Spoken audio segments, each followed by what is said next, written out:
kino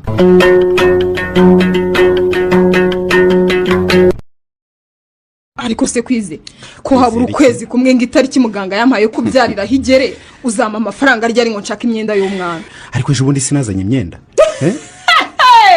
ibisarubeti bibiri n'akagoma kamwe nako kangana urwara wazanye se nibyo umwana azambara. Wazifashije ibyo wenda kwa muganga tukazashaka ibindi twitonda. Ariko ibi nibikira ubwo muganga azambaze ngo ibikoresho by'umwana biri he rero mbibure. Sinshaka kuzongera guseba nkuko byambaye mu minsi ishize nagiye ku gipimo cya nyuma ndakwinginze kwizera ngo byagenze bite se batubashije ibigoma n'amarangi abandi bagira bacya barabyerekana nibundi ngenda bibura ndeba hejuru ndeba mu kirere ubundi umuforomokazi nawe arantuka koko kandi ibyo byose bitewe nawe. None se twese dufite ubushobozi bwo kugura ivarisi yuzuye niba naraguze ikigoma kimwe ko aricyo mfitiye ubushobozi urumva nabizi. Urabizi ariko nawe ko twe wazanye ejo bundi ntacyo twamara ni duke cyane pe nshakira amafaranga rero nzajye ku isoko nihahira ibyo nzakenera n'imbyaro. Nta mafaranga mfite mada ubwo nzayashaka nyine ninyabona uzajyayo. Uzayabona ryari ubwo kurabona ngifite imbaraga zo kwirirwa ntaza agahanga kuzuba ngo ndahahira umwana yanshakira ubu tubasha kugenda. Ariko se uburandeba ukambonamo amafaranga ukeka se ko nge ntifuza umwana wanjye w'imfura yazambara agasusuruka. Akubundi wanjyanagahe niba wari uzi ko udashoboye kuntunga nabonaga duhorana ibibazo nkagira ngo ni crise yatewe n'ubukwe none burya n'ubukene bwakokamye. Ihangana ariko bizakemuka. Uyu se ko natsinze ibizamini by'akazi ahantu nk'hatatu.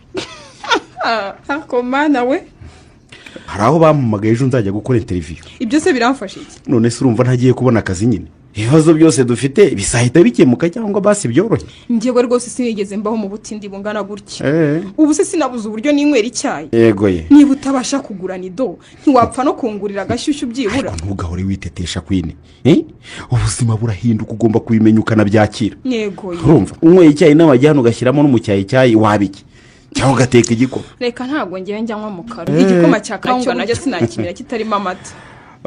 Ngewe ujye ukintekera ntacyo ubushobozi niboneka nyine nawe nzajya nkugurira ayo mata ya za nidoka byawe. Hanyuma si ikibazo cy'umukozi nakubwiye icyo kigeze ngewe ndavunika rwose ntabwo ibi nabivamo. Ariko se kwini wajya ushyira mu gaciro ubu ndazana umukozi nta kazi mfite njye muhemba iki? Niba udashoboye guhemba umukozi rero jya ukora ibyo yagakoze.